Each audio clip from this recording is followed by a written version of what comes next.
পুরোদমে চলছে নির্বাচনী প্রচারণা। সাপ্তাহিক ছুটির দিন হওয়া সত্ত্বেও প্রার্থীরা সকাল থেকে ঘুরে বেড়াচ্ছেন তাদের নির্বাচনী এলাকাসমূহে, কথা বলছেন ভোটারদের সাথে, দিচ্ছেন নানা প্রতিশ্রুতি।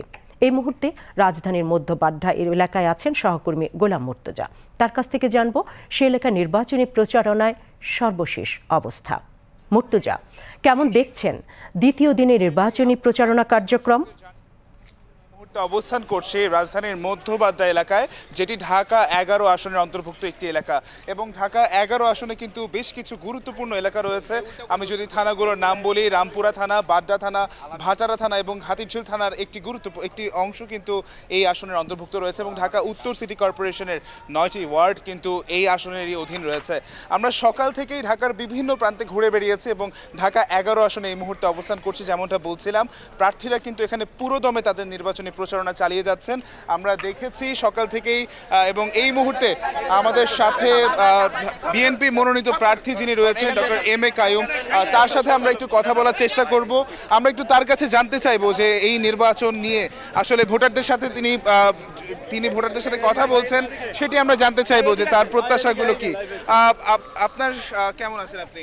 আলহামদুলিল্লাহ, খুবই ভালো আছি। যেহেতু নির্বাচনে আজকে প্রচারণা নিয়ে নেমেছেন, এই এলাকাবাসী সারা কেমন পাচ্ছেন, ভোটারদের সারা? আপনি নিজে তো দেখছেন, স্বতঃস্ফূর্তভাবে সর্বস্তরের লোক আমার সাথে আছে।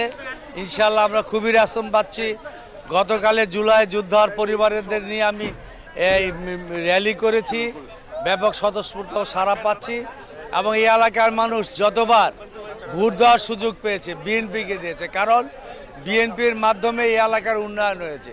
গ্যাস পানি, আমার পরিকল্পনা হলো মাদক সন্ত্রাস চাঁদা মুক্ত ঢাকা 11 আসন আমি করব, এবং সেটা আমি সোসাইটি বেস সিসিটিভি লাগাবো, লাইট গার্ড রাখবো, গেট সিস্টেম করব, চিহ্নিত করব মাদক সন্ত্রাস ইফটিজিং কোথাও হয় সেগুলি চিহ্নিত করে আমরা জনগণকে সাথে নিয়ে প্রশাসনকে নিয়ে এটা প্রতিরোধ করব।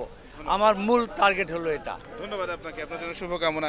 যেমনটা শুনছিলেন শেলি, যেমনটা শুনছিলেন যে প্রার্থীরা কিন্তু আসলে নানান প্রতিশ্রুতি দিচ্ছেন, এবং এলাকার যেই মানুষরা তারাও কিন্তু জড়ো হয়েছেন প্রার্থীদের যেই নির্বাচনী অঙ্গীকার, সেই অঙ্গীকারগুলোর ব্যাপারে জানার জন্য। এবং বলে রাখা ভালো, এই একই আসনে কিন্তু লড়ছেন নাহিদ ইসলাম, যিনি এনসিপির আহ্বায়ক এবং 10 দলীয় ঐক্যজোটের তিনি মনোনীত প্রার্থী। তিনিও কিন্তু এই আসনে লড়ছেন, এবং তাকেও দেখেছি আমরা সকাল থেকে ঢাকার বিভিন্ন 11 আসনের বিভিন্ন এলাকায় কিন্তু তিনি গিয়েছেন, এবং যে ভোটার তাদের সাথে কথা বলছেন। এবারে নির্বাচনের প্রচারণার প্রক্রিয়ায় কিন্তু কিছুটা ভিন্নতা রয়েছে। নতুন কিছু নিয়মকানুন এসেছে, যেমন কাগজের পোস্টার কিন্তু পুরোপুরিভাবে বন্ধ করা হয়েছে, সেটি পরিবেশের কথা চিন্তা করেই বন্ধ করা হয়েছে, এবং প্রার্থীরাও কিন্তু একে আসলে খুব ইতিবাচকভাবেই কিন্তু এটি গ্রহণ করেছেন, যেহেতু পরিবেশ বান্ধব একটি নির্বাচন তারা চান, এবং তারাও কিন্তু তাদের আসলে অঙ্গীকারগুলোর কথা বারবারই বলছেন। এছাড়াও এই নির্বাচনের প্রচারণায় কিন্তু প্রার্থীরা 20টি বিলবোর্ড কিন্তু তারা আসলে ব্যবহার করতে পারবেন, সেটিও আমরা ঢাকার বিভিন্ন প্রান্ত ঘুরে দেখেছি। তো এই হলো ঢাকা 11 আসনে আসলে আমরা সর্বশেষ দেখতে পাচ্ছি যে খুব ব্যস্ত সময় পার করছেন প্রার্থীরা, এবং ধারণা করা হচ্ছে যে এই ব্যস্ততাটা আসলে চলমান থাকবে, যেহেতু ফেব্রুয়ারি 10 তারিখ পর্যন্ত তারা তাদের নির্বাচনী প্রচারণা চালাতে পারবেন। নির্বাচন 12 ফেব্রুয়ারি ঠিক 48 ঘন্টা আগে কিন্তু আসলে তাদেরকে এই নির্বাচনী প্রচারণাটি বন্ধ করতে হবে।